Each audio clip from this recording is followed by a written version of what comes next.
ሰላም ጤና ይስጥልኝ የተወደዳችሁ የቮይስ ኦፍ ራያ ሚዲያ ቤተሰቦች እንደምን ውላችኋል።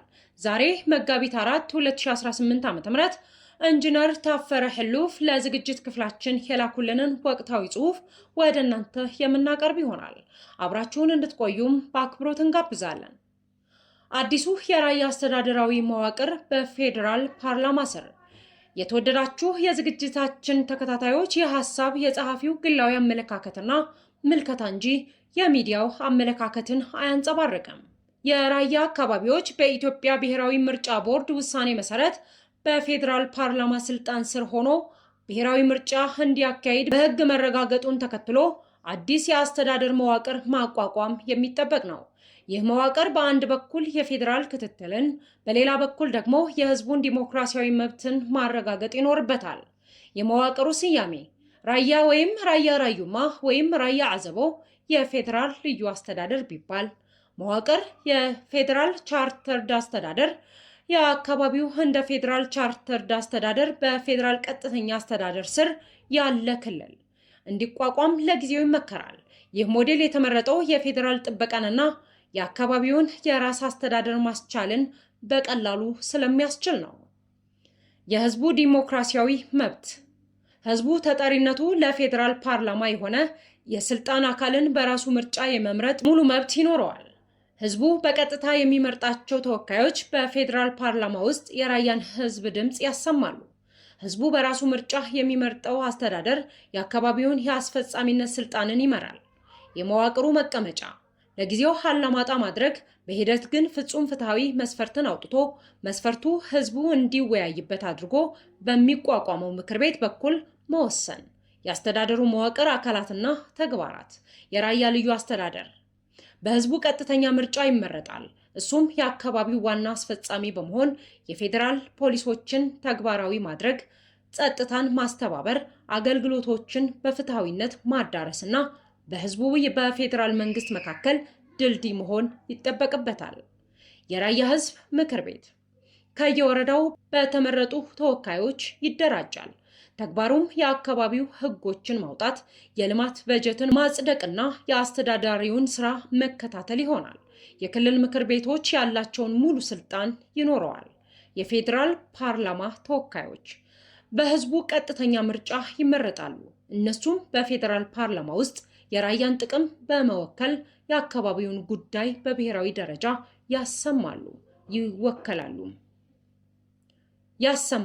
ይወከላሉ። ገለልተኛ የመሬት ኦዲት ኮሚቴ ከፌዴራል ኤክስፐርቶች እና ከአካባቢው ሽማግሌዎች ስብጥር ይደራጃል። ዋና ተግባራቸው በኢንቨስትመንት ስም ከአርሶ አደሩ የተወሰደውን መሬት በመመርመር መሬቱን ወደ ባለቤቱ ወይም ወደ ህዝቡ በመመለስ ፍትህን ማስፈን፣ ጥቅም ላይ ያልዋሉ መሬቶችን ለይቶ ማውጣትና መሬቱን ወይም ካሳ እንዲከፈል ማድረግ ነው።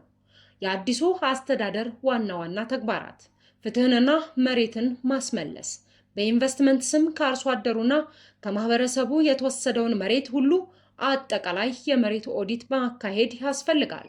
ጥቅም ላይ ያልዋሉ ምንም ያልተሰራባቸው ወይም አላግባብ ጥቅም ላይ የዋሉ ወይም ከኢንቨስትመንት ድንጋጌ ውጪ ጥቅም ላይ የዋሉ ወይም ያለ ማህበረሰቡ ፍላጎት የተወሰደ መሬትን ለመጀመሪያዎቹ ባለቤቶች እንዲመለስ ማድረግ፣ በማይቻልበት ቦታ ደግሞ ፍትሃዊ ካሳ እንዲከፈል ማድረግ ይኖርበታል። በተጨማሪም የህዝቡ ይዞታና መብት ለማስጠበቅ የመሬት ማረጋገጫ ሰርቲፊኬት ማውጣትም ተገቢ ነው። ቋንቋና ባህል ጥበቃ በአንደኛ ደረጃ ትምህርት በአካባቢው ፍርድ ቤቶች እና በአስተዳደር አካላት ራይኛ ወይም ግዕዝኛ እና አማርኛ በእኩልነት ጥቅም ላይ እንዲውሉ ማድረግ ያስፈልጋል።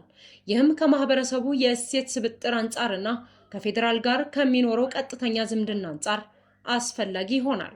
ራይኛ በጽሁፍ ለማስተማርና ለማሳደግ የሚያስችል ፖሊሲ ማውጣት፣ የስነ ቋንቋን፣ የስነ ጽሁፍን፣ የስነ ቃልን፣ ታሪክን፣ የስነ ጥበብንና የባህልን እሴቶችና ሀብቶችን በማጥናት ማደራጀትና መዋቅራዊ ልማትን መጀመር ተገቢ ነው። የወረዳዎች ወይም በህወሓት የተደራጁ ድንበር ክለሳ በህወሓት አስተዳደር ዘመን የተደራጁ ወረዳዎች እንደገና እንዲዋቀሩ ማድረግ አስፈላጊ ነው። ይህም የሚከናወነው በሶስት መሰረታዊ መመዘኛዎች መሰረት ቢሆን ታሪካዊ ይዞታ መሰረት በማድረግ የአካባቢውን ህዝብ ከዘመናት በፊት ጀምሮ ይዞ የቆየውን መሬትና ድንበር መሰረት ቢደረግ፣ ትክክለኛ ታሪክን መሰረት ቢደረግ፣ በህወሓት ዘመን የተፈጠረው የውሸት ትረካና ታሪክ ጥፋት እንዲስተካከል የራያ ህዝብ እውነተኛ ታሪክ መሰረት ቢደረግ፣ የህዝቡ ፍላጎት መሰረት ቢደረግ፣ ወረዳዎች እንደገና ሲዋቀሩ የአካባቢውን ማህበረሰብ ፍላጎትና ተሳትፎ ዋስትና ሊሆን ይገባል። የተፈጥሮ ሀብት ጥበቃና ልማት በከፍተኛ ጥናት ላይ የተመሰረተ የራያ ሜዳና መሬት የከርሰ ምድር ውሃ ተኮር ልማት ፕሮጀክት ጣሊያን አውሮፓን ይመግባል በሚል ፕሮጀክት ተቀርጾ ይሰራበት የነበረውን የራያ ሜዳ መሬት በከርሰ ምድር ውሃ የማልማት መካናይዝድ ስራን መሰረት ያደረገ አጠቃላይ ከፍተኛ ሳይንሳዊ ጥናት ማካሄድ ያስፈልጋል። ጥናቱ ከተጠናቀቀ በኋላ ከአካባቢው አርሶ አደር ጋር በመመካከር ወደ ተግባር ለመግባት የሚያስችል የሥራ መርሃ ግብር ማዘጋጀት ይኖርበታል። ሳይንሳዊ የተፋሰስ አስተዳደር በደጋማ አካባቢዎች ሳይንሳዊ የውሃ ተፋሰስ አስተዳደር ስራዎችን ከአርሶ አደሩ ጋር በመነጋገርና በማሳተፍ በአፋጣኝ መጀመር ያስፈልጋል። ይህም የውሃ ሀብት ለመጠበቅ፣ የአፈር መሸርሸርን ለመከላከል፣ የቆላማው መሬት ምርታማነት ለመጨመርና አጠቃላይ የግብርና ምርታማነትን ለማሳደግ ወሳኝ ምዕራፍ ይከፍታል። የሐሸንጌ ሐይቅ ጥበቃና ልማት ሐሸንጌ ሐይቅ አጠቃላይ የህዝቡንና የፌዴራል መንግስት ዋነኛ የትኩረት አቅጣጫዎች አንዱ ለማድረግ እጅግ መሰረታዊ የሚባል ስራ ተሰርቷል። ይህ ሐይቅ ከባህር ጠለል በላይ ከ3440 ሜትር ከፍታ ላይ በሰንሰለታማ ተራሮች መካከል በመገኘት ልዩ የሆነ መልክዓ ምድር ያለው ሐይቅ ነው። በዓለም አቀፉ የብዝሃ ህይወት ጥናት ድርጅት በዓለም አቀፉ ደረጃ ተጠቃሚ የብዝሃ ህይወት አካባቢ የሚል እውቅና የተሰጠው ነው። ይህ ሐይቅ እየጠፉ ያሉና በሌላው የምድራችን ክፍል የሌሉት እጽዋቶችን፣ አሳዎችንና አዕዋፋትን ብቸኛ መኖሪያ ነው። እስካሁን ለከብቶች መውጫ ብቻ ያገለገለ ተቋማዊ ባለቤት ያላገኘና እየጠፋ ያለው ይህ ሐይቅ በቅርስነቱ፣ በታሪካዊ እሴትነቱና በስነ ምህዳር ሀብትነቱ ወደር የለሽ ነው። በመሆኑም የሚቋቋመው የራያ አስተዳደር ሐይቁን ለማዳንና ለማልማት ማህበረሰቡን መሰረት አድርጎ በፌዴራል ደረጃ የሐሸንጌ ሐይቅ ምህንድስና ልማት ኢንቨስቲቭ ሐመለኢ በሚል ስያሜ ቀድሞ ከተመሰረተው ተቋም ጋር በአጋርነትና በባለቤትነት መስራት ይጠበቅበታል። ሐይቁን እንደ ብሔራዊ ቅርስ በማስከበር ዘላቂ ጥበቃና ኃላፊነት የተሞላበት የቱሪዝም ልማት ማምጣት፣ በእርግጥ ሐመለኢ ሐይቁ ውስጥ ያለውን የስነ ምህዳር ለማጥናት ከዩኒቨርሲቲዎችና ከዓለም አቀፍ ተቋማት ጋር ትብብር በመፍጠር ወደ ስራ እየገባ ይገኛል። ልማትና የአገልግሎት አቅርቦት ተቋማዊ ባለቤት አጥተው ለ34 ዓመታት በቸልታ የቆዩትን መሰረተ ልማቶች መንገድ፣ የውሃ ሀብት፣ ግብርናና ትምህርት ቤት፣ ክሊኒክ የሚመረምር የመሰረተ ልማት ኦዲት ኮሚቴ አቋቁሞ ኦዲት ማካሄድም ያስፈልጋል። ከፌዴራል መንግስት ጋር በመመካከር በትምህርት፣ በግብርና፣ በጤናና በንጹህ መጠጥ ውሃ የማገገሚያ ኢንቨስትመንት ማድረግ እንዲሁም ለወጣቶች የሥራ ዕድል መፍጠርም ተገቢ ነው። ሁሉን አቀፍ አስተዳደር ለወደፊት ማንኛውም የመሬት ልማት አጠቃቀም ካለ የአካባቢው ማህበረሰብ ፍቃድ እንዲከናወን የሚያደርግ አዋጅ ማጽደቅ እና የህዝብ ምክር ቤቱ እውነተኛ የበጀት ስልጣን እንዲኖረው ማድረግ ያስፈልጋል። ወደ ሙሉ ውህደት የሚወስድ መንገድ ገና ባልተካተቱና ሌሎች የራያ ወረዳዎች ሁኔታ ላይ ጥናት በማካሄድ እና ከ12 እስከ 24 ወራት ውስጥ እነዚህ ወረዳዎች ወደ አስተዳደሩ እንዲካተቱ ማድረግ ያስፈልጋል። ከ5 ዓመታት የሽግግር ጊዜ በኋላ ህዝቡ ቋሚ ክልላዊ መዋቅር ወይም በአማራ ክልል ስር ወይም በነበረበት በትግራይ ክልል ስር እንዲሆን ለመወሰን ህዝበ ውሳኔ እንዲያካሄድ ከወዲሁ ማቀድም ያስፈልጋል።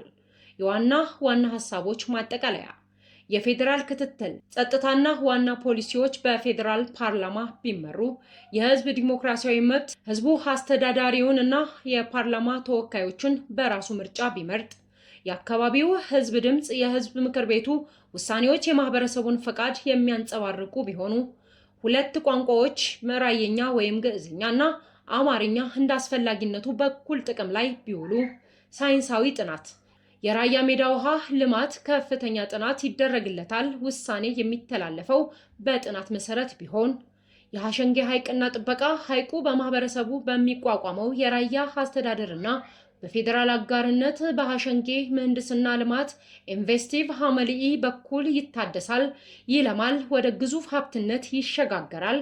የመሬት ፍትህ ያለምንም ቅድመ ሁኔታ ያለውን የመሬት ዘረፋ ማረም የመተማመን መሰረት ይሆናል።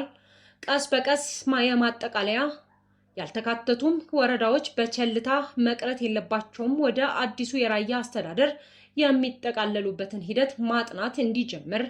መደምደሚያ ይህ መዋቅር የራያ ህዝብ የህግ ውሳኔ ተገዥና ባለቤት ብቻ ሳይሆን በኢትዮጵያ ሰንደቅ ዓላማ ስር የወደፊት ዕጣውን በመቅረጽ ረገድ ንቁ ተሳታፊ እንዲሆን ያረጋግጣል። ኢትዮጵያ ለዘላለም ትኖር። የተወደዳችሁ የቮይስ ኦፍ ራያ ሚዲያ ቤተሰቦች የዛሬ መጋቢት 4 2018 ዓ.ም ኢንጂነር ታፈረ ህሉፍ ለዝግጅት ክፍላችን የላኩልንን ወቅታዊ ጽሑፍ የተከታተላችሁትን ይመስል ነበር። ስለተከታተላችሁን እጅግ አድርገን እናመሰግናለን። የዝግጅታችን ተከታታዮች ሙሉ ሐሳቡ የጸሐፊው ግላዊ አመለካከትና ምልከታ እንጂ የሚዲያውን አመለካከት እንደማያንጸባርቅ በድጋሚ ልናሳውቃችሁ እንወዳለን። ሰላም።